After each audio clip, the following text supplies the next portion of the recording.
છોટાઉદેપુરના ટુંડવા ગામે જનજાગૃતિ કાર્યક્રમમાં આવેલ ચેતર વસાવા શિક્ષણ મંત્રી કુબેર ડિંડોરેના નિવેદન પર આપ્યો વળતો જવાબ। જોઈએ તેમણે શું કહ્યું। Story report by Imran Sindhi, Chhotaudepur. તમે બધા જાણો છો, આપણા શિક્ષણ મંત્રી અમારા નર્મદા જિલ્લામાં આવ્યા ત્યારે શિક્ષણ મંત્રીએ મારા નામની અનેક ટિપ્પણીઓ કરી, અનેક ભાષણો કર્યા।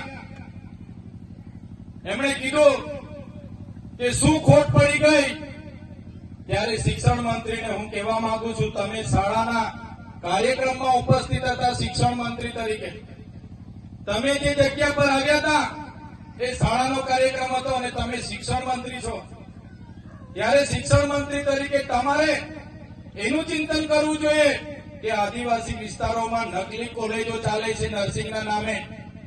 આદિવાસી વિસ્તારોમાં એક શિક્ષકથી હજારો શાળાઓ ચાલે છે, એની ચિંતા તમારે કરવી જોઈએ। તમે પોતે મંત્રી છો અને આદિવાસી બાળકોને ઉચ્ચ અભ્યાસ માટે જે પોસ્ટ મેટ્રિક શિષ્યવૃત્તિ મળતી હતી એ તમારી સરકારે કેમ બંધ કરી, એનો ખુલાસો તમારે આપવો જોઈએ। શિક્ષણ મંત્રીએ એની વાત કરવી જોઈએ, એની જગ્યાએ ચેતર વસાવા શું કરે છે એની વાત કરતા હતા। ત્યારે એમણે કીધું કે અમે તો કાલે વડાપ્રધાનને મળીને ભીલ પ્રદેશ આપી દઈશું, પણ ભીલ પ્રદેશ કઈ રીતના ચલાવશે, અહીંયા તો કોઈ આદિવાસી ટેક્સ ભરતા નથી।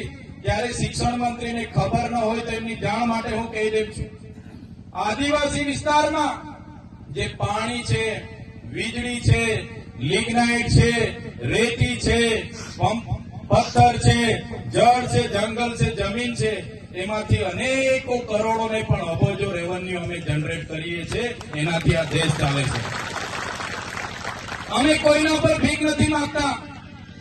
અમે સવારેથી લઈને અમે ટેક્સ ભરીએ છીએ, માચીસ થી લઈને જે પણ સામગ્રી અમે લઈએ છીએ એનો ટેક્સ અમે ભરીએ છીએ, અને તમારા મળતિયાઓ, એનજીઓ, એજન્સીઓ, કોન્ટ્રાક્ટરો ટ્રાઇબલ સપ્લાયનું કરોડોનું બજેટ સગે વગે કરે છે। ત્યારે આદિજાતિ વિકાસ વિભાગે, તમે મંત્રી છો તો આદિવાસી બાળકોની સ્કોલરશીપ કેમ બંધ કરી એનો ખુલાસો તમારે આપવો જોઈએ।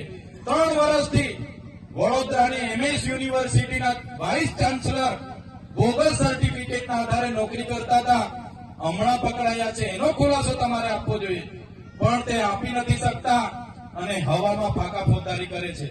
ત્યારે ભીલ પ્રદેશ અમે કાલે આપી દેવાની મોટી મોટી વાત કરતા હતા, ત્યારે આપણા સમાજના એ પાર્ટીમાં રહેલા નેતાઓને કહેવા માંગુ છું, તમારી સરકાર અને તમારા સંગઠનમાં તો તમારું કઈ ઉપજતું નથી, અહીંયા આવીને ફાંકા ફોજદારી કરવાનું છોડી દો, આ સમાજ માટે કઈ કરો।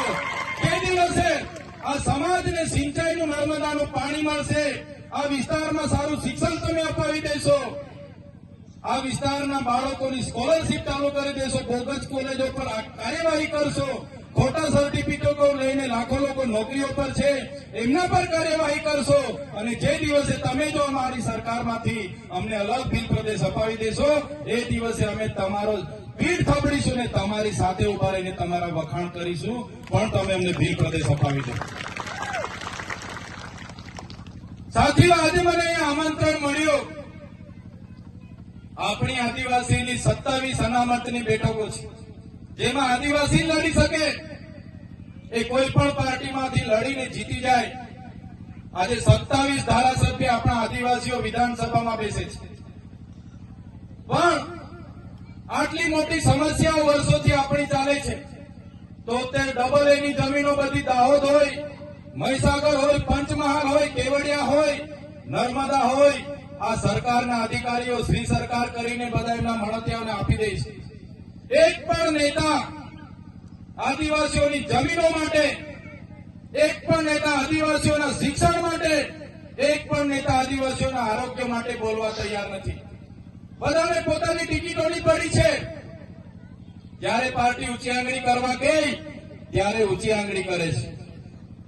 એમને ખબર છે 2 હાથ જોડીશું એટલે તાલુકાની ટિકિટો એમને મળે છે, પગે પડે એટલે એમને જિલ્લાની ટિકિટો મળી જાય છે, અને ઉપરા પડીને દંડવત કરી દે તો ધારાસભ્યની ટિકિટ મળે છે। એ જ આપણા નેતાઓ પાર્ટીઓમાં કરી રહ્યા છે।